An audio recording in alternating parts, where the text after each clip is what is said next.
Imagine two early humans standing on a windy plain, needing to warn each other about danger, share where the food is, or simply say, I am here and you are not alone.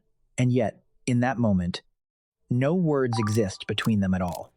There is no dictionary to open, no teacher to ask, and no shared word for danger, for water, or even for you and me. Whatever they build, they will have to build it together, from nothing. This is one of the strangest achievements in the human story, because language feels so natural to us now that we forget it had to be invented, slowly, by ordinary people who simply needed to understand one another. And here is the first honest truth of this whole story. We cannot fully know how language began because unlike bones or tools, spoken words leave almost no trace in the ground. Sounds vanish the instant they are made, so there are no fossils of the first sentence, no recording of the first name, and no diary describing the first joke. Researchers must work almost entirely from indirect clues. They study the anatomy of ancient skulls, the genetics of living people, the behavior of human infants, the patterns shared by every known language, and even the rare moments when a brand new language appears today. So when we ask how ancient humans learned language, we are really asking a deeper question. How does meaning become shared between two minds that start with nothing in common? The foundation, many researchers think, was not sound at all, but attention. The simple, powerful act of two people looking at the same thing and each knowing that the other sees it too. A pointing finger, a turned head, a shared glance toward a distant animal, these small moments of joint attention may have been the ground floor on which everything else was built. Because once two people can reliably attend to the same thing, a sound made in that moment can start to attach to it, not by magic, but by repetition and shared experience. One person makes a particular noise while looking at water, again and again, in front of the same companions, until that noise begins to mean water for the people who keep hearing it. Nothing about the sound itself contains water. The connection is an agreement, a quiet social contract formed by a group over time, which is why different peoples ended up with completely different words for the same things.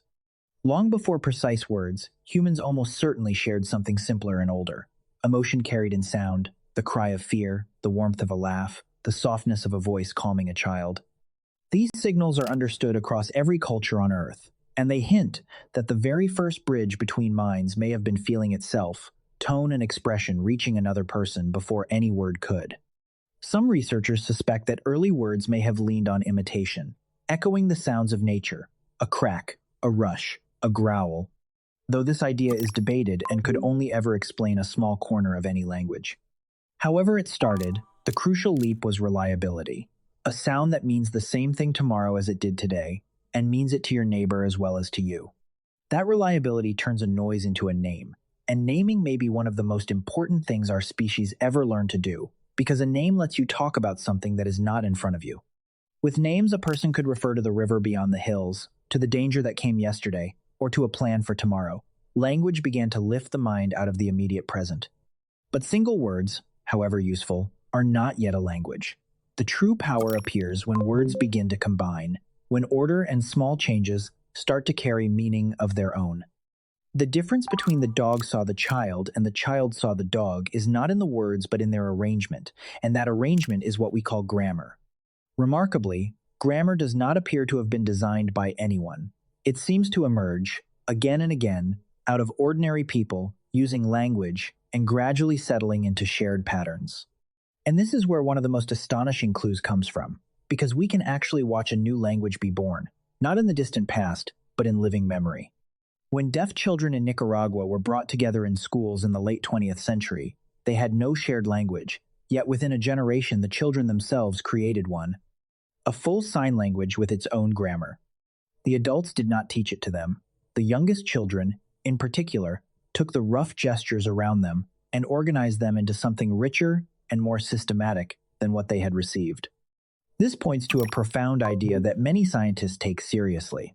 Children are not just learners of language. They are, in a real sense, its builders, sharpening and completing whatever they are given. We see a related pattern when groups speaking different languages are thrown together and develop a rough, simplified way of communicating. The next generation of children can transform that rough system into a full, grammatical language of their own. It suggests that a great deal of language may live not in any single inventor, but in the human child, generation after generation, each one quietly rebuilding the shared code anew. You can even glimpse this in a single child today. A baby babbles, then lands on a first word, then begins stringing words together, and soon starts inventing forms no adult ever said. When a small child says something like "goed" instead of "went," it is not simply copying. It has quietly worked out a rule and applied it everywhere, which is exactly the kind of pattern finding that shapes a whole language. Multiply that instinct across a group, across thousands of years, and you can begin to see how something as vast and orderly as a grammar could grow from ordinary minds doing what they naturally do. None of this could happen, though, without a body and brain prepared for it, shaped over an immense span of time by pressures we still only partly understand. Humans have a vocal tract capable of a huge range of sounds, fine control over breath and lips and tongue, and a brain deeply wired for pattern, memory, sequence, and social connection. Researchers have even found genes, such as one often discussed in connection with speech and language, that appear important for the fine motor control and learning that fluent speech requires. But there is no single language gene that simply switched us on. Language almost certainly arose from many changes working together, in the body, in the brain, and above all in the way humans lived, in groups, cooperating, depending on one another to survive.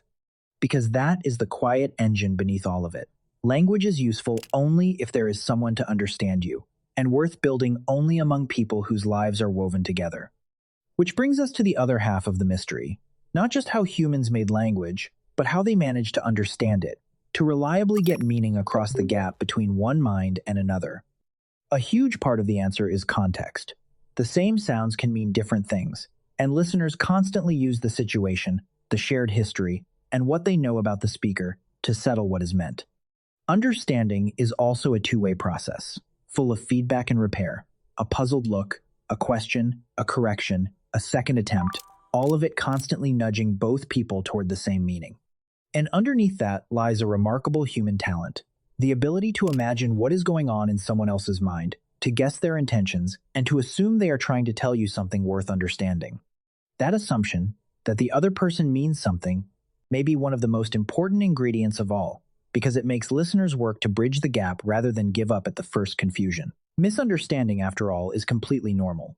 Conversations are full of small failures and corrections, and language works not because it is perfect, but because people keep patiently fixing it as they go. And language was never only about facts and warnings. It carried comfort, teasing, apology, and belonging, the countless small phrases that tell another person, "You matter to me, and we are in this together." In that sense, learning to speak was also learning to bond, and a shared language may have been as much a way of holding a group together as a way of passing along information. For almost all of human history, every bit of this had to be carried by living people, because there was no way to write anything down. Language existed only in mouths, ears, and memory. Knowledge, stories, names, and rules of speech were passed from elder to child through repetition, correction, song, and daily life, an unbroken chain of teaching, stretching back further than we can see. It is worth remembering that writing is a very recent invention, only around 5,000 years old, while spoken language is vastly, almost unimaginably older. For most of our story, humans were fluent long before anyone could write a word. That means the deep achievement was never the alphabet. It was the spoken, shared, invisible system that let a parent comfort a child, a group plan a hunt, and a community hold its memory together. We should be honest that much of this remains uncertain, and scholars still debate when language began, how quickly it arose, and which steps came first. These are ideas supported by evidence, not settled facts. But across every uncertainty, one thing is clear. No single genius sat down and invented language. It grew, like a path worn by countless footsteps, from the ordinary need of humans to reach one another. Every child who ever babbled toward their first word, every group that ever agreed on a name, every generation that ever reshaped what it inherited, all of them were quietly building the greatest shared tool our species has ever known. So the next time a word leaves your mouth and lands, understood, in another person's mind, remember that you are using an ancient invention with no single author, refined by billions of people who simply needed to be understood. It began on windy plains and around old fires, in pointing fingers and repeated sounds and the patient, stubborn hope that the person in front of you could come to know what you mean,